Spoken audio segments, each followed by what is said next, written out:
Welcome and thank you for all being here today. This is the presentation on bringing diversity, inclusiveness, and social justice concerns to public awareness. Our experiences at NACIQI and beyond, to create change and to reclaim our core values. And hopefully this will. And there should also be a scroll on here. I'm not seeing it yet.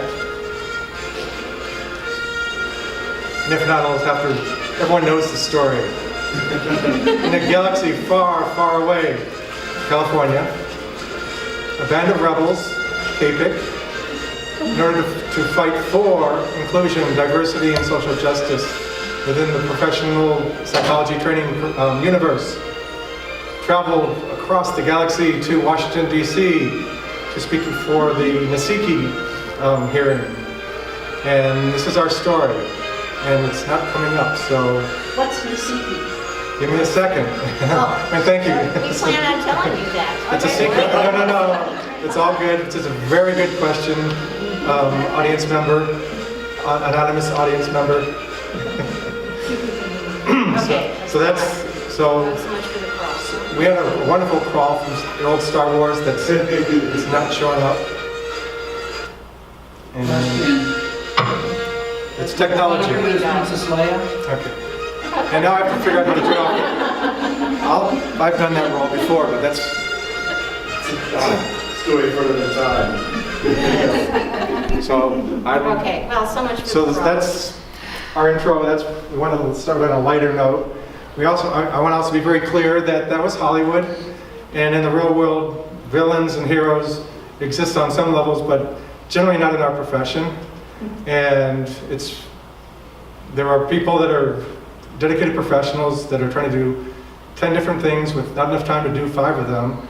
And as a result, we feel that certain things get missed, but there are policies that impact the students, the communities, and our internship programs. And largely because of unintended consequences and interactions between various agencies and policies. So our goal here today is to talk about our experience in NACIQI with the intent to bring more diversity, inclusiveness, and social justice into the psychology training universe, resulting in a stronger profession and better care to the public that we ultimately serve. A general disclosure, there are no conflicts. Whoops.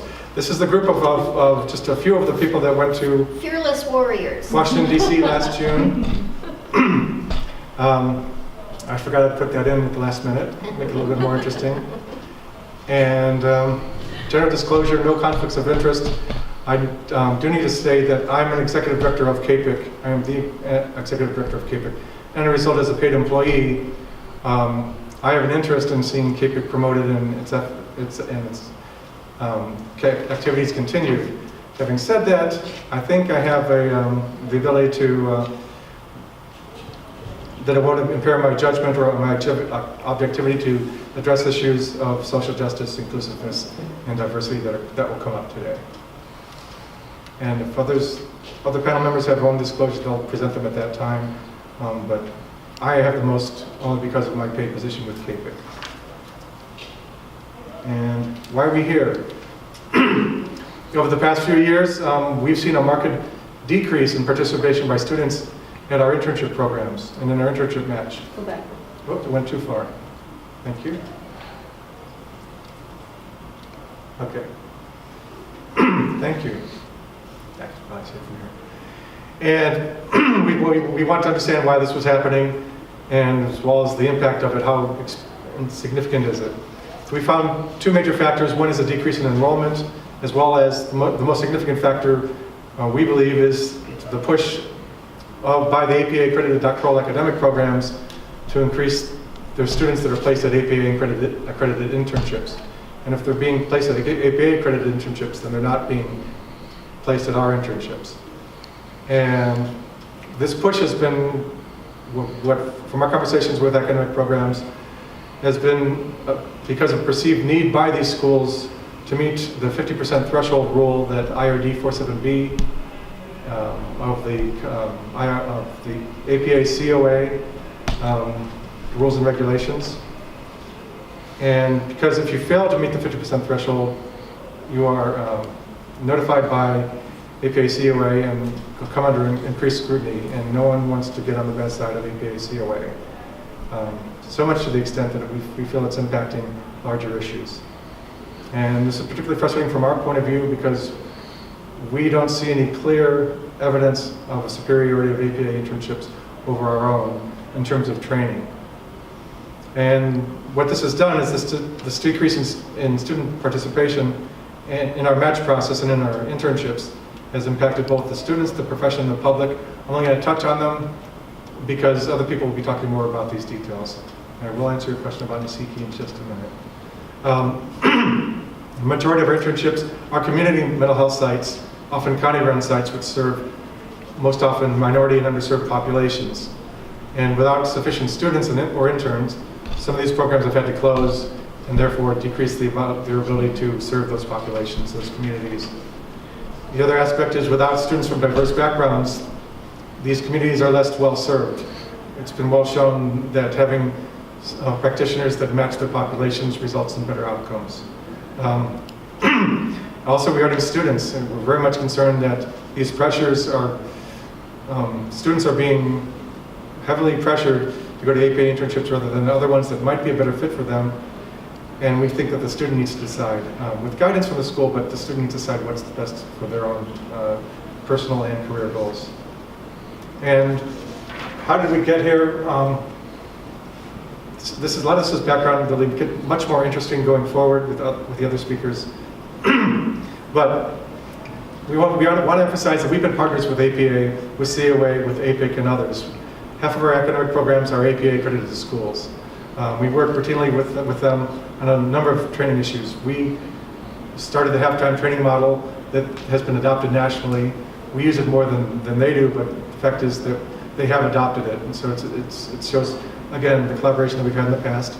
We've worked with APA COA to do trainings to help our internship programs become APA accredited. We lose them, but APA gets them, and the profession and the students get them as well. So but we believe in helping our internships become the best that they can be. However, sometimes through APA, sometimes through us. And we've done other liaison activities. When we've noticed some of these concerns, we've tried to raise them with APA in direct conversations with them.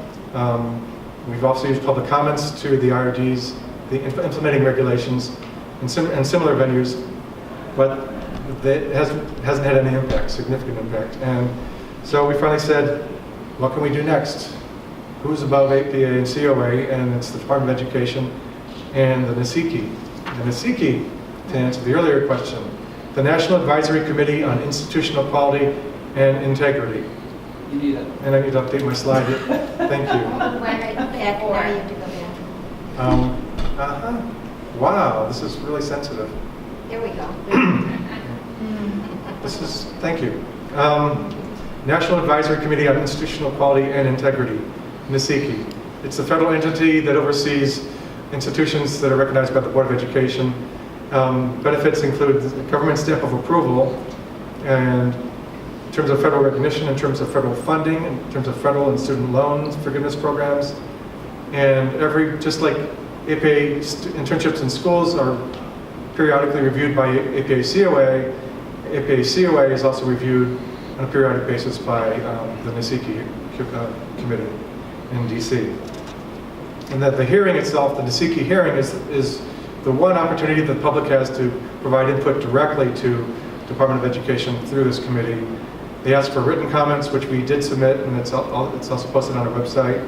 And then there's opportunity to speak, and we had solicited input from various members of our students, internship program schools, and some of them were incorporated into our written comments. Others were asked to come with us to DC to speak, and we had a group of 10 that went with us.